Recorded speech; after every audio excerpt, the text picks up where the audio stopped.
Hello friends, आप सभी को मेरा यूट्यूब चैनल में स्वागत करता हूं। जैसे कि हम पिछले दो वीडियो में एप्टीट्यूड का 2 क्वेश्चन लिए थे, आज हम इस वीडियो में सिंपल इंटरेस्ट यानी साधारण ब्याज का एक नया क्वेश्चन लिया हूं। इस क्वेश्चन आरआरबी एनटीपीसी में पूछा गया था।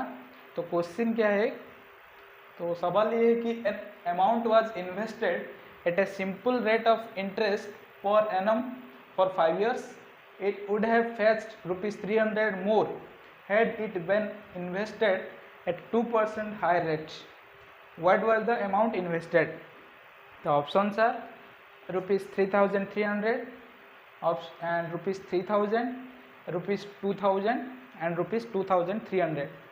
तो इस सवाल का मतलब क्या है, एक धनराशि को साधारण ब्याज की वार्षिक दर पर 5 साल के लिए निवेश की जाती है। यदि उस साधारण ब्याज की दर 2% अधिक होते तो 300 रुपये अधिक प्राप्त होते। तो निवेश की गई राशि कितनी थी, क्वेश्चन ये पूछा गया। तो इस क्वेश्चन को हम ट्रेडिशनल मेथड में करेंगे और शॉर्टकट ट्रिक से भी करेंगे। जैसे कि हम जानते हैं P को हम प्रिंसिपल अमाउंट यानी मूलधन लेते हैं और R यानी rate of simple interest per year और T is the time in years. अगर PRT simple principal amount, rate of interest and time होता है तो सिंपल इंटरेस्ट कितना होता है, सिंपल इंटरेस्ट यानी SI इक्वल टू हम जानते हैं कि PRT बाई 100। ये फार्मूला सभी को मालूम होता है। तो सवाल में यह है कि रेट ऑफ इंटरेस्ट को 2% बढ़ा दिया जाता है। अगर 2% बढ़ जाता तो सिंपल इंटरेस्ट 300 रुपये ज़्यादा मिलता है। तो हम ऐसे लिखेंगे कि पहले रेट ऑफ इंटरेस्ट R था, बाद में रेट ऑफ इंटरेस्ट R+2 हो गया। तो P into R+2 into T divided by 100 minus ये रेट ऑफ इंटरेस्ट 2% बढ़ जाता तो, लेकिन पहले रेट ऑफ इंटरेस्ट R था तो P into R into T divided by 100, ये दोनों ये 2% बढ़ने के बाद सिंपल इंटरेस्ट है और ये नॉर्मल रेट ऑफ इंटरेस्ट जब R था ये तब का सिंपल इंटरेस्ट है। तो ये दोनों का डिफरेंस कितना होता है, 300 ज़्यादा मिलता है रेट ऑफ इंटरेस्ट बढ़ने से। तो इस दोनों का डिफरेंस 300 के साथ इक्वल होगा।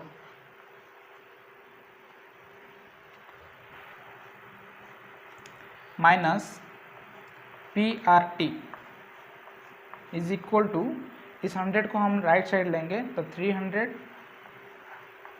इंटू 100 कॉमन लेंगे। P कॉमन लेने से यहाँ होगा RT प्लस 2T और यहाँ है minus RT is equal to 300 into 100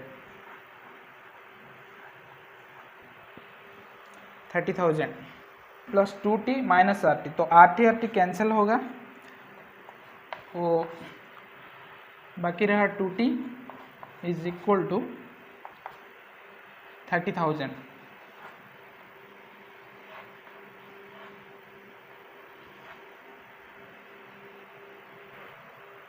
P into 2, इस क्वेश्चन में T इक्वल टू 5 years दिया हुआ है, इसलिए T की जगह में हम 5 पुट करेंगे तो इक्वल टू 30,000।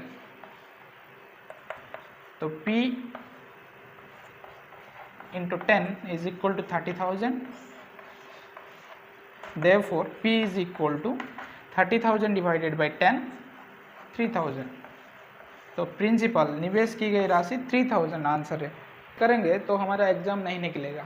हम इसको शॉर्टकट ट्रिक से करेंगे। कैसे करेंगे, दो रेट ऑफ इंटरेस्ट को 2% बढ़ा देते हैं तो सिंपल इंटरेस्ट में भी 300 रुपये ज़्यादा हमको मिलते हैं।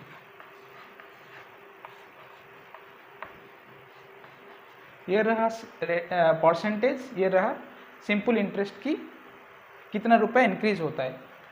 तो इसका मीनिंग ये है कि हम 2% को हम लिख सकते हैं 2/100।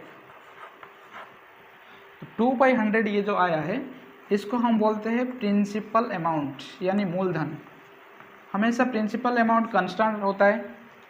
और ये रहा simple interest, simple interest for 1 year. यही तो हम इसको ही हम तो रेट ऑफ इंटरेस्ट बोलते हैं। रेट ऑफ इंटरेस्ट का मतलब ये है कि simple interest divided by principal for 1 year को हम रेट ऑफ इंटरेस्ट बोलते हैं। तो 2% इंक्रीज होता है।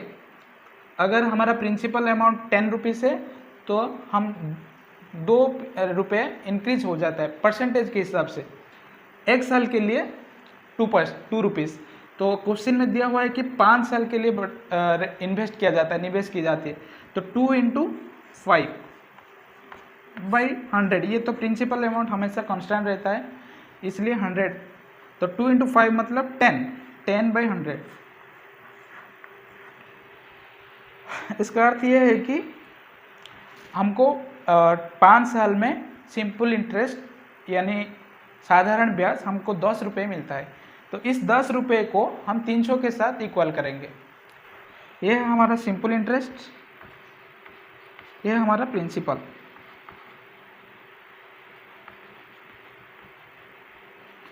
तो हम 10 रेशियो को ₹300 के साथ इक्वल करेंगे। अगर 10 रेशियो इक्वल टू ₹300 तो 1 ratio equal to how much? 30 rupees. तो 1 ratio equal to 30 rupees and 100 ratio equal to 30 × 100। तो 30 × 100 का वैल्यू आता है 3000। तो इसलिए निवेश की गई राशि 3000 है। तो प्रिंसिपल अमाउंट 3000 आया जो कि हमारा आंसर है, which is option B. Thank you.